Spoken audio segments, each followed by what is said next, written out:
Be'ez Hashem, we'll talk a little bit about the idea of negina, of song, the idea of music,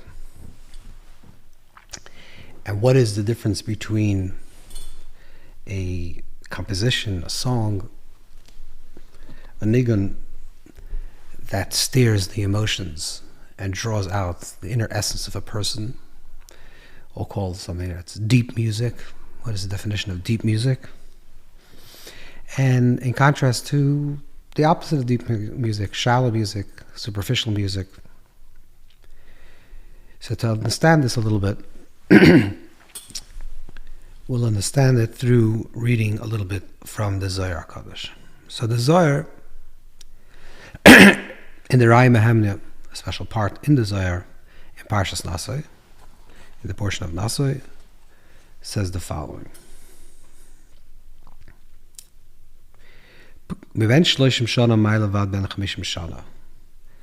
the service of the Levi, which is the idea of song, is from 30 to 50. This is the idea of the Levi'im. This is the mitzvah of the Levi'im, the Levites, the tribe of Levi, to sing in the Beis HaMikdash.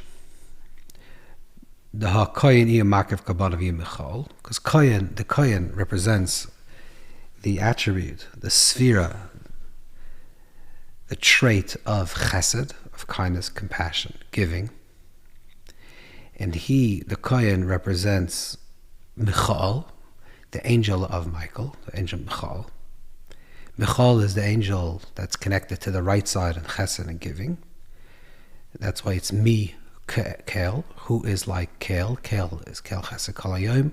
Kael, the name Kael, Aleph Lamed, is connected to the name of Hashem that's connected to the idea of Chesed. And Levi, Iu Gavriel. And Levi is connected to the angel, which is Gabriel. Gevurah, Kael, the Gevurah of the Creator. Iu Tzarech L'Nagana. And the Levi has to sing the songs, and that's the idea of Gevurah. So the root of song, the root of negina, is the root of negina, of song, of music, comes from the inner quality of Gevurah. We would assume that song, music, is an expression, a flow, a giving out, a type of creative expression more connected to the idea of chesed, of kindness, of giving. And yet the Zohar says that the root of deep song, the root of the idea of singing songs from a very deep place, is from a place of constriction, is from a place of contraction, and a place of Gevurah. Ubalayli the Shimon, the Zohar says that Yom Mitzav Hashem Chaza, in the morning, Hashem, which is Chesed, is Hashem Chasdei. In the morning, there's the revealing of Chesed. Da Chesed Kanarabah. That's the Chesed, that's the divine Chesed of the great Kohen, the Kohen Gadol. So Hashem Chasdei, Hashem, the revealing of Hashem Chasdei is the revealing in the morning when things are light and things are clear and things seem to be open and expansive. That's the revealing of the higher Kohen. The Michal, because Michal, the angel Michal, in comparison to the high Kohen, the Kohen Rabbah, the great Kohen, which the Gemara also says in Sanhedrin, HaKadosh Baruch Hu Niku Kohen, that Hashem is like the Kohen, the giving, the attribute of Chesed. Michal is the small Kohen, the Kohen Hedjid. Even though the Kohen Hedjid is small in comparison to his master, Melech the Chais HaKodesh, still, this angel Michal is the king, the master of the level of Chais, of the holy Chayas, which refers to the angels in the world of Yitzira. The Srafim Chayas Afani HaKodesh. The Srafim represent the world, Saraf is the angels from the world of Bria. Chayas is the angels from the world of Yetzirah, from formation. One is the creation, one is formation, one is the world of Bina, one is the world of Midas, of attributes, of emotions, and Afan HaChodesh is the wheels that turn things, which is the angels connected to the world of Asiyah. So Chesed is the attribute of Yom Mitzav Hashem Chazdei, is the attribute, the way Chesed exists within the world of Atzilus, which means the attribute, the way it's revealed in its purest, transcendent, and infinite form of pure Chesadim, of pure kindness. This pure kindness then becomes revealed into the world of Bria, which is embodied by the angel of Bechal, which becomes the king of the world of Chayas, and then becomes the Shofar, that becomes the flow that comes into this world. So this is also what the Zohar says. This is what the pasuk means also, not as Yom Yitzava Hashem Chazdai, that the day commands Hashem, the revealing of Chazdai, but Yom Yitzava Hashem, that Hashem, during the day, Hashem commands Chazdai, the Chesed of Michal, to be revealed. So what the Zohar is basically saying is that the idea of Michal, of this attribute of kindness,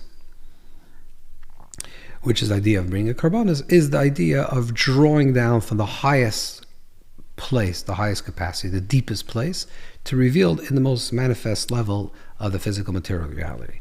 That's the movement from above to below. But then there's a movement that comes in the other direction, which we're more interested in speaking of now, which is the movement of Gevurah, the movement from a place of constriction. Ubelayla shir imay. And in evening there's a song, a shir, a song. That's part of that same pasuk. Some of the same verse in Tehillim, in Psalms, in chapter 42.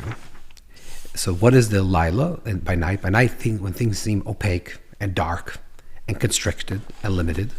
So that is Gevurah. That's the level of constriction. That's the level of Gevurah. Then is Shiroi. Then is the song. Bechor shoyroi hadoloi. This is connected to the idea of Bechor shoyroi, that the Bechor, the shoyroi is the bull. So the bull has the same root of the word shir, and the bull, the shoyer, pnei shoyer, in the image of the Merkava, in the image of the chariot, is pnei shoyer mismail. Like the book in Yecheskel speaks in the beginning of Ezekiel, where it speaks about the Ma'aseh of Merkava, it speaks that there's the Pnei Shoyer, Pnei Aryeh. The Pnei Smoil represents the left side, which is the bull. V'Gavriel Shluchai, and the Gavriel is the chariot and the messenger of Gevurah. So Shira, song, is connected to the left side and connected to the power of the bull. What does this mean? That song originates from a place of depth. It originates from a place of concealment, not a place of revelation. That there's idea of song, which is that it's coming from a superficial place and it's revealed in the superficiality. That's one level of song. That's the cheap level of song. There's nothing deep. Then there's another type of song, which is the deeper level of song, the shir, that comes from a place of Gevurahs, which is a breaking open of that Gevurah. It's a place of deep concealment.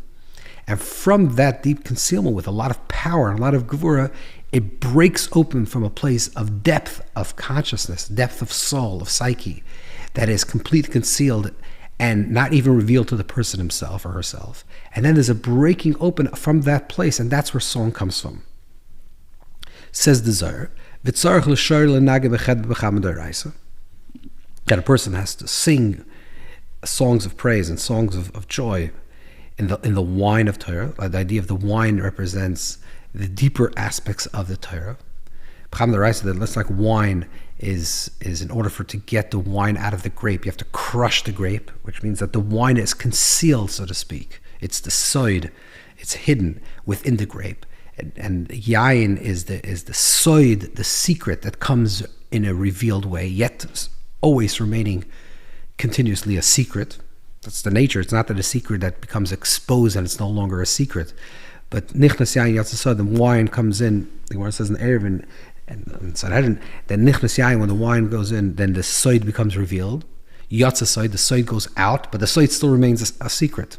It's the secrets that's being revealed that still remains a secret, which means it still has, that holds that space of that concealment of the thing that cannot even be revealed, and it holds that possibility of revealing the unrevealed, while it simultaneously still remains unrevealed.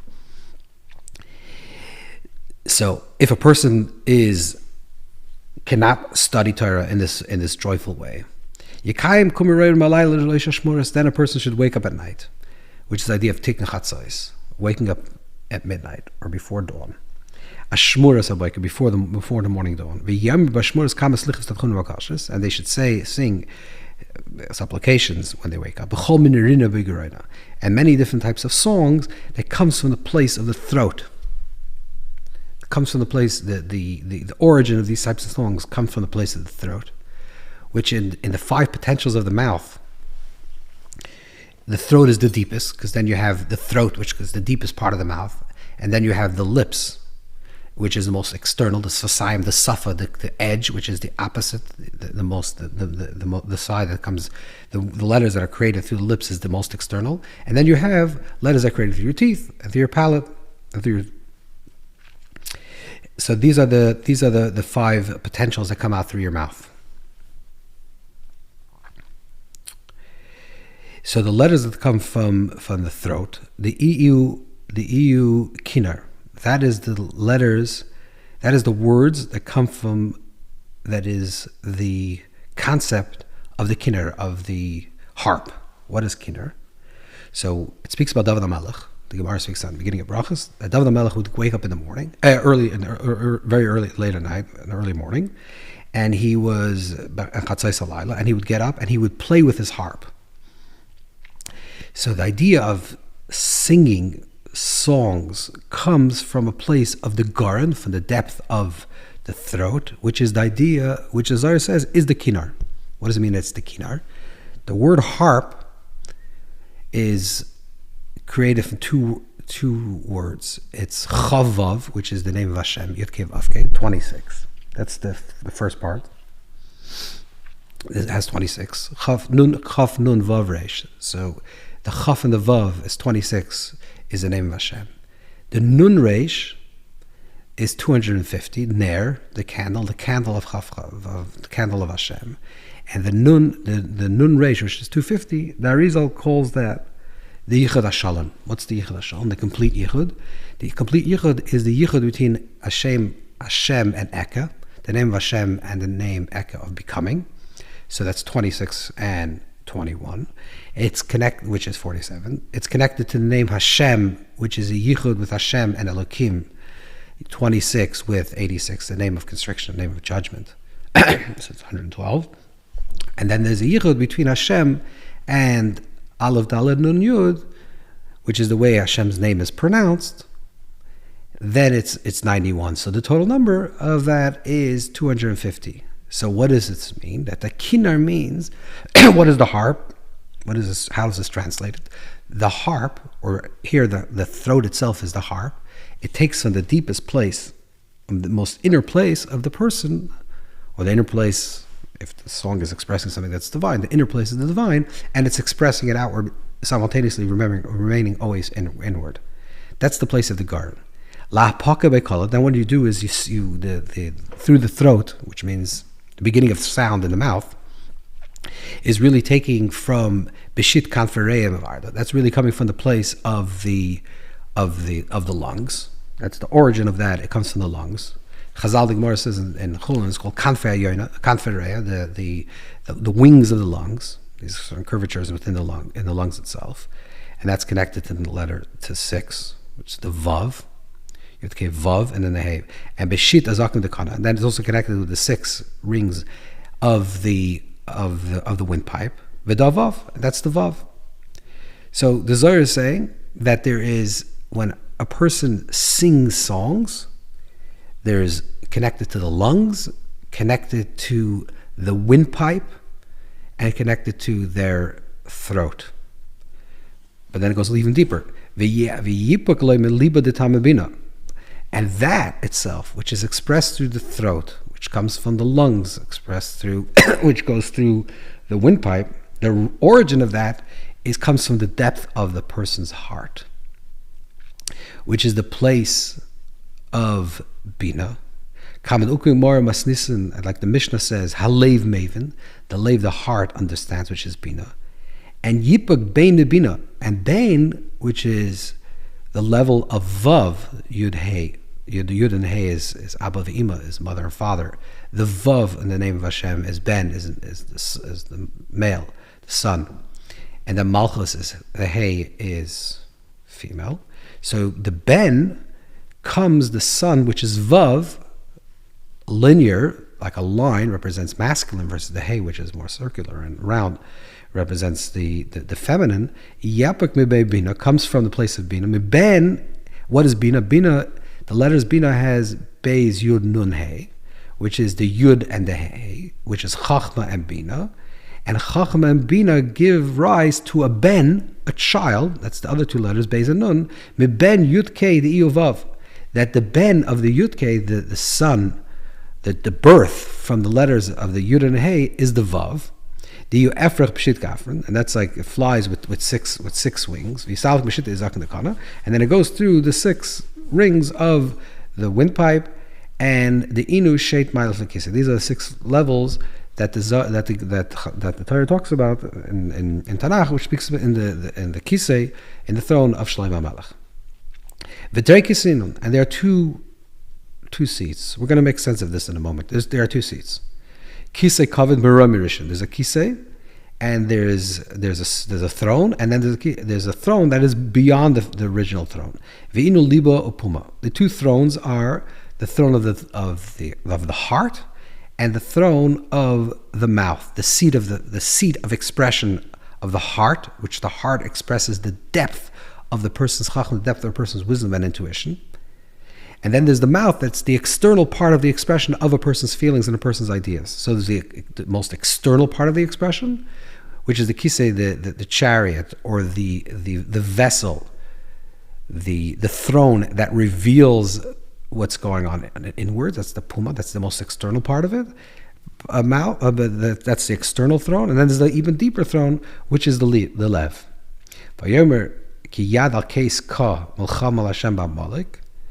When it says that the Yad Hashem, the hand of Hashem, will do battle against the case, which is the kisei, the throne of Yudke, on the case of only Yudke, which is not the full name of Hashem, but only the letters of Yud and the Hey, and also kisei doesn't have the Malchus, which doesn't have the Hey. That's Amalek, to do battle with Kaved, to do battle with the liver. The liver is the place of the blood. And symbolically, the liver represents the place where there is no movement. A healthy liver and a correct liver is when the liver gives out the blood and distributes the blood and takes and refines the blood to give out the entire body. The unhealthy liver is where, God forbid, there's blockages. That represents something that becomes also covered. Liver also becomes the word heavy, which means there's no movement, there's no flow.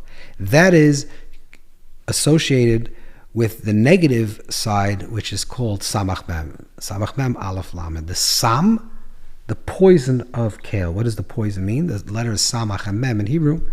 Samach Mem and Naso. The Gemara says, what is Samach Mem? Samach Mem is a circle. Mem is a square, a final Mem. So that represents, the Samach Mem represents the place where there's no release of energy. There's no release of life. It's contained, it's constricted, and there's no movement outside of itself, and it's holding everything in.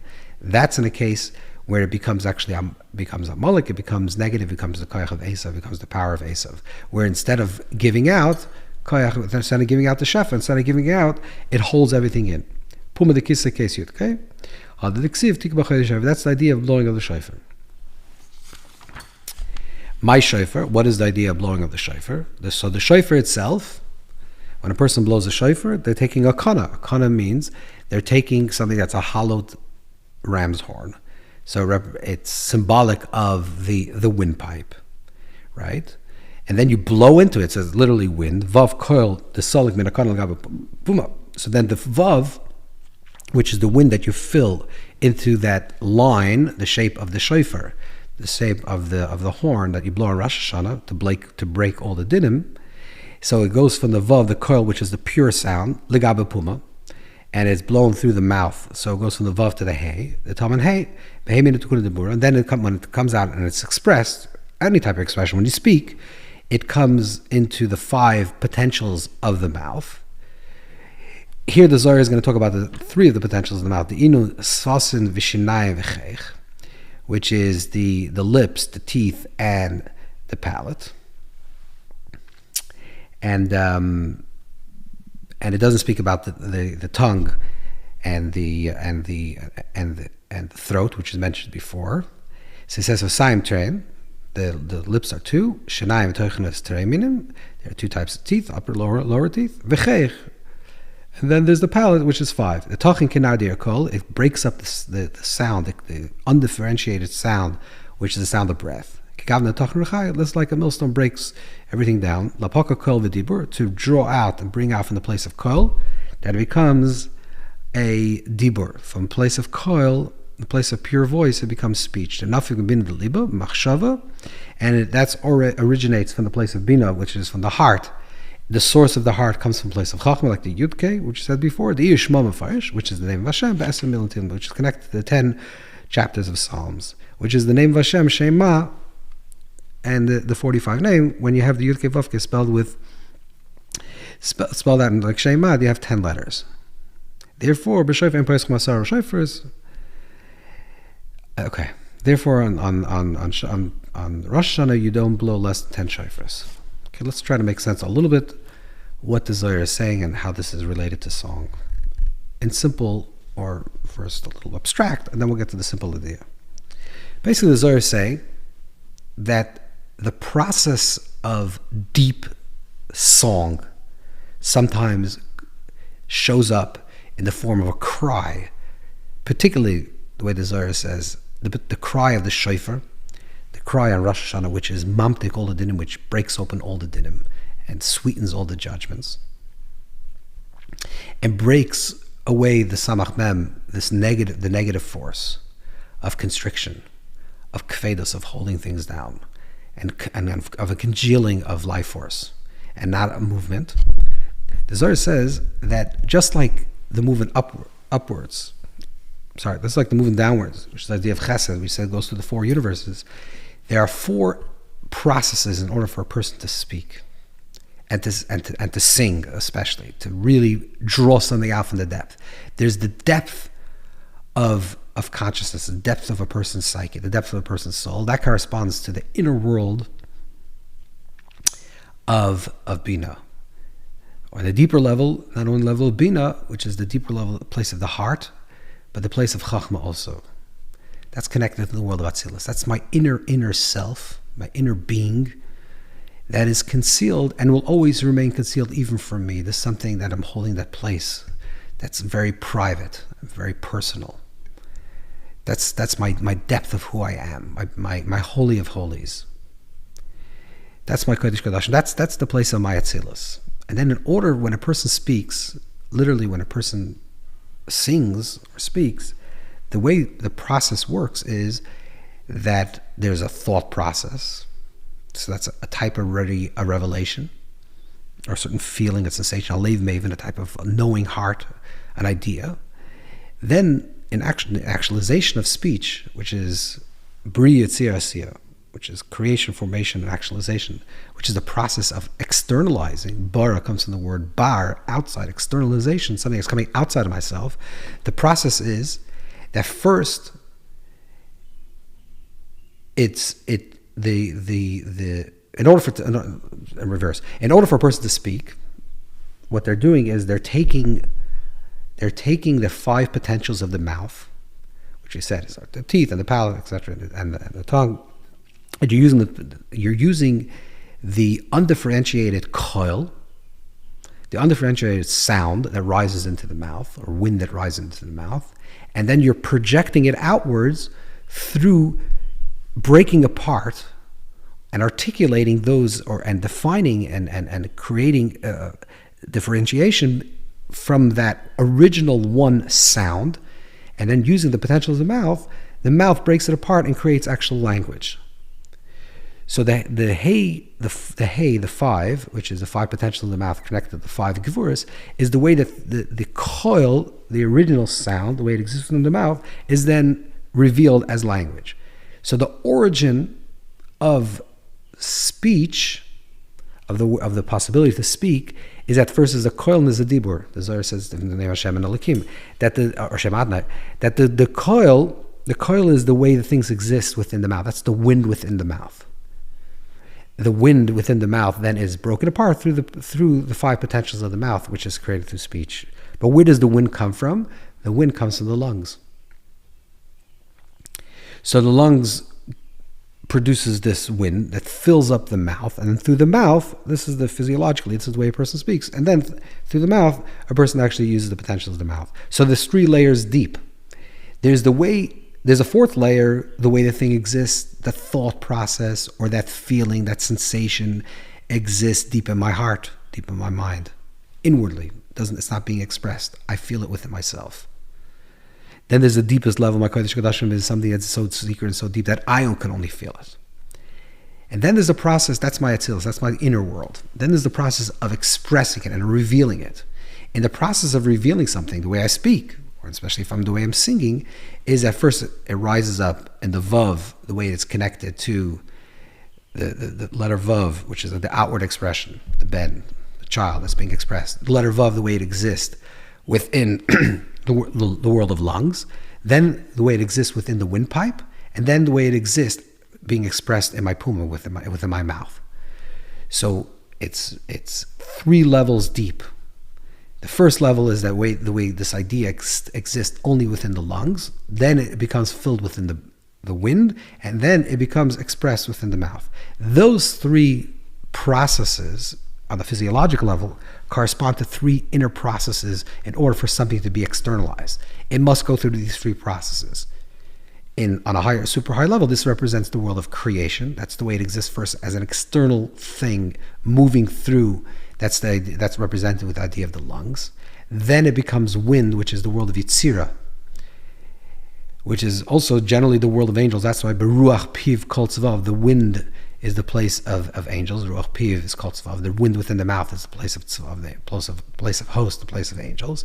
And then the Dvar Hashem Shamayim Naso, and then the Dibur, the speech, is the actualization, which is the world of Asiya. So there's creation, formation, and actualization. And the process is souls, angels, and physicality.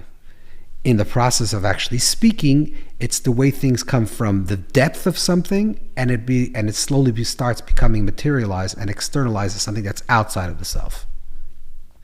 And this is what, if we understand this a little correctly, this is what the Zohar is saying. This is the root of true song, true shira. That true shira, true song, deep song, meaningful song, and song that creates Hamtakas Adin, the sweetening of judgments, connected to Tehillim, connected to the verses of Psalms, connected to the blowing of the Shofar, because they're all interconnected, because they're all doing the same exact thing, is when the song comes from the depth of a person's being, from the place of utter concealment within the self, the place of the secret that the person is holding. And from there's an opening up of that secret, and the secret always remains a secret, like we said, but there's an opening up of that revelation. There's a revelation of that depth of pain, or depth of joy, or depth of thought, or of experience, that's then being opened up to the outside world, and it passes through slowly. It germinates. It goes through different processes. That first it becomes revealed in the lungs, then it becomes revealed in the words, and then in the wind, and then finally becomes revealed in the words. And that's the way song comes out. The song is a burst of deep concealment that's slowly breaking through boundaries of different states and different mechitzas, different screens, in order for it to finally burst open and come revealed to the world. And that's the depth of Nagina. The depth of a real song is when you hear it, you feel from the composer or the person that's singing the song, or if you're sitting with people that are singing the song, you feel that there's something very, very deep and raw. Something's coming from the depth of a person's being, the depth of a person's neshama, that's being revealed, simultaneously always being held as a secret. So you're grasping something, but not the wholeness of what's being expressed. And that's what's happening in terms of the person that's singing, and it evokes the same experience with the person that's listening. That when a person really hears a deep nigun, hears something that comes from a deep place, from a deep place of shoyesh Gevurah, and the place of Gevurah is within the person, and there's Amtaka of Gevurah, there's a sweetening of the Gevurah, and there's a breaking open of that Gevurah. there's a searing sound. There's like a deep sound. It could be a song of great joy and great elation, or a song of great longing and sorrow. Either way, there's a song that comes from that depth of character, from depth of place, and it's being broken open slowly and being revealed into the multiple levels until it becomes revealed into the world of Asiya, into the world of actuality, and that's where you can receive that song. And that's the highest level of Niginu, that's the highest level of Shira, and that's the song that the Levi'im sung in the Beis HaMikdash, and that's the song that is mamtik and sweetens all